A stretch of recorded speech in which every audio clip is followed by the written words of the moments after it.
মন্ত্ৰী M L এ বিলাক কেনেকুৱা মানে লেকচাৰ বেছি মাৰে একো কাম নকৰে মন্ত্ৰী এম এল এ চব পাপৰহে মাত্ৰ দেখিবলৈ খাদ্য দেখাত খাদ্য টাইম লাগেতো চব পেটলা হা ক্ষীণমিন মন্ত্ৰী এম এল এ ক'ব দেখিছেনে মন্ত্ৰী এম এল এ হোৱালে চব পেটটো ওলালে আৰু এনেকুৱা এটা বাই মালটো খাই দিলেতো মন্ত্ৰী এম এল এ চব বাপৰহে মাত্ৰ পৰিৱৰ্তন শব্দটো শুনিবলৈ ভাল মই ভয় নকৰোঁ মই কৈ দিওঁ হৈছে বাল পলিটিক্স নকৰিবা বন্ধু জাতি মাতি ভেটি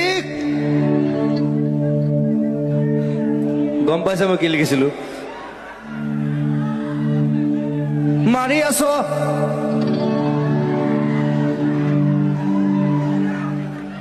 বাকীটো কি মই গাই দিলো গৰিমাহঁতে মানে ৰিকুৱেষ্ট কৰাৰ কাৰণে মই বন্ধ কৰিলো ঠিক আছে জাতি মাতি ভেটি